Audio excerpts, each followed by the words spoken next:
He won America's Got Talent. He poured his soul into a song on national TV and walked away victorious. But behind the confetti and cheers, something doesn't sit right. The internet is starting to ask questions. Richard Goodall, the janitor-turned-star, won over America, but there's more to his story than just a golden buzzer moment. The truth behind Terry Oates' singing janitor is more emotional and more complicated than most people realize. To some, it's a story with a warning. Others worry it's just the beginning of something deeper and more painful. Simon Cowell saw something real in him. But did the rest of the world truly understand who Richard was? If you think this is just a heartwarming underdog tale, think again. This is about a janitor with a dream, a voice, and a past that shaped every note he ever sang. Long before the spotlight found him, Richard was walking the quiet corridors of Chauncey Rose Middle School in Terre Haute, Indiana. He wasn't chasing fame. He was mopping floors, changing light bulbs, and softly singing journey songs to himself. In that town, he was simply Mr. Richard, the janitor with a voice that could stop a hallway full of kids mid-sentence. He never had formal training, no expensive voice lessons, just a beat-up stereo from Radio Shack and a deep, almost spiritual connection to the music he grew up with. His bedroom was his stage. He'd sing alone for hours, letting the music carry him away from life's hardships, because life didn't slow down for dreams. After high school, college wasn't an option. He needed to pay bills, and that meant working. He got a job at the local school and stayed for 23 years. But even while sweeping classrooms and shoveling snow, Richard never let go of his music. He sang at Veterans Day events. He sang while cleaning. He sang at talent shows. Students began calling him the singing janitor, not to tease him, but because they truly admired him. To many of those kids, Richard made music feel real and personal. Teachers took notice too. Some came in early just to hear his voice echo down the empty halls. His singing wasn't just entertainment, it became part of the school's heartbeat. Still, most people outside of Terre Haute had no clue who he was or what kind of voice was hiding in that school. But that was about to change with one moment, one song. In 2022, during a typical school assembly, Richard decided to sing. It wasn't even planned. He grabbed the mic and chose Don't Stop Believin' by Journey. A staff member casually recorded it on her phone and posted it to TikTok. That clip would change everything. By that evening, views were climbing fast. The next day, hundreds of thousands. By the weekend, over 1 million. Then, out of nowhere, a comment from the Steve Perry, Journey's legendary frontman. "I love this," he wrote. Richard thought it was fake. It wasn't. The clip exploded. Facebook, YouTube, Instagram, it was everywhere. Suddenly, the town's quiet janitor was being seen by millions. The story wasn't just about a voice. It was about a man with a humble job and a powerful gift. Parents, former students, and strangers across the country were sharing his story. In Terre Haute, cafes were replaying the video. Teachers were crying. Everyone said the same thing. Finally, the world sees what we've always known. But TikTok fame was just the beginning. What came next was way bigger and a lot harder. Once the video went viral, the calls started coming in. Local reporters, morning shows, talent scouts. But one message stood out. America's Got Talent was interested. And here's the twist. This wasn't his first time trying. Back in 2009, he auditioned for AGT quietly. No one saw it. He was cut before even stepping on stage. Years later, he tried out for The Voice. All he got was a cold rejection email. Still, he kept singing. So when AGT called again, he hesitated. "People like me don't belong on stages like that," he said later. But his fiancée Angie gave him the push. "What have you got to lose?"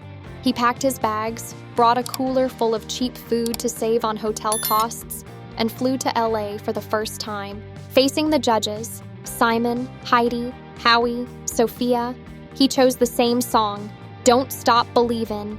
His voice soared. The judges leaned in. The crowd stood. Then came the moment. Heidi Klum slammed the golden buzzer. Confetti rained down. Richard stood frozen. "I never wanted to be famous," he whispered.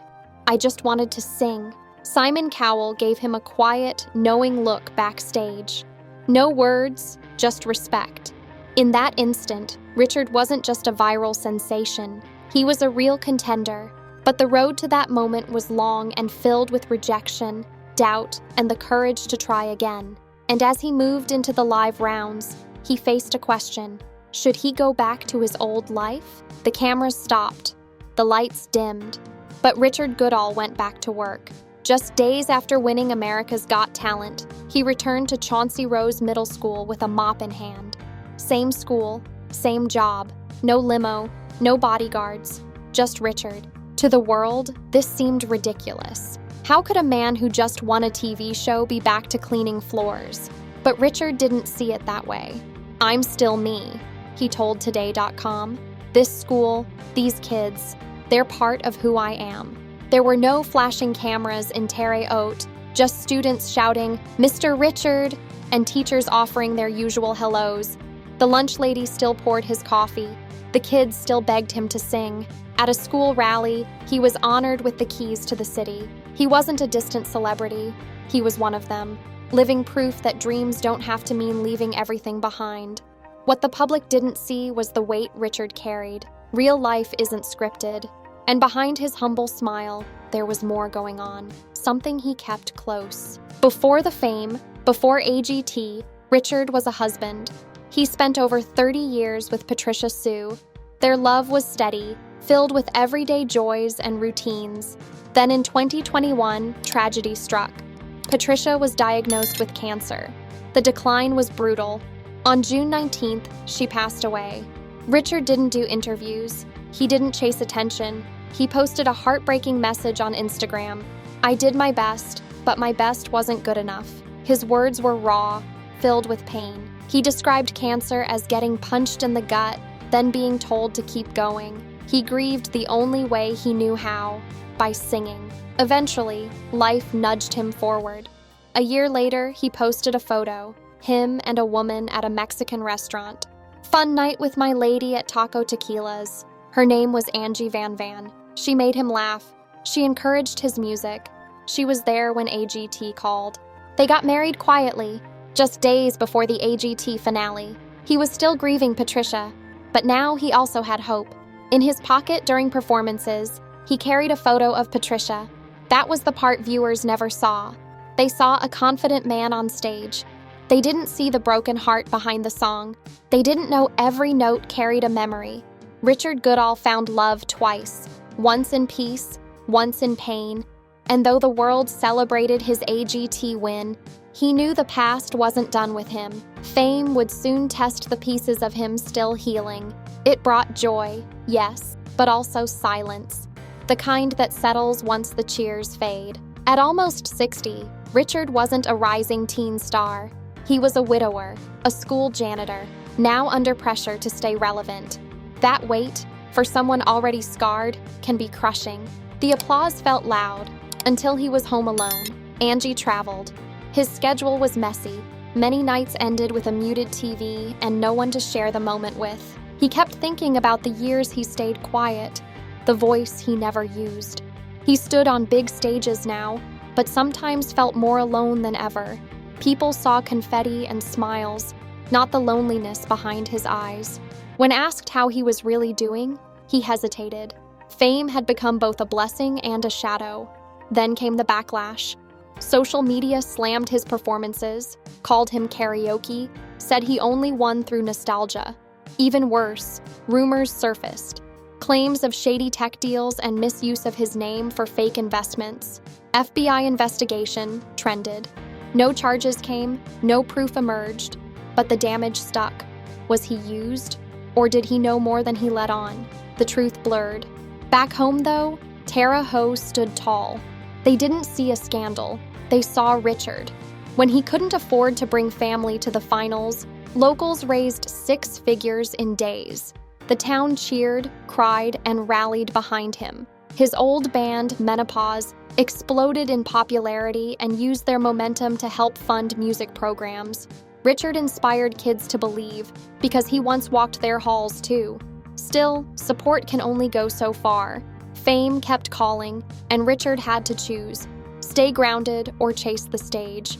He performed across the Midwest, sang the national anthem at major events, and yet never quit his janitor job. He said he'd leave when it felt right. For now, he needed the stability, the routine, the simplicity. No tour demands, no drama, just a man singing when he could, sweeping floors when he must. He stays humble. That's his armor. He doesn't expect more, just stays open to whatever comes. His story isn't over. The spotlight shifts, but Richard remains steady. He's more than a viral clip or AGT champion. He's resilience in its quietest form. Fame found him late, but it never rewrote his truth. And in a world chasing the loudest voice, he reminds us: some of the strongest songs are sung when no one's listening. What did you feel the first time you heard Richard Goodall sing? Drop it in the comments. We're listening. And hey, if stories like this speak to you, hit that button and become part of the Insider US family. We don't just follow stars, we follow hearts.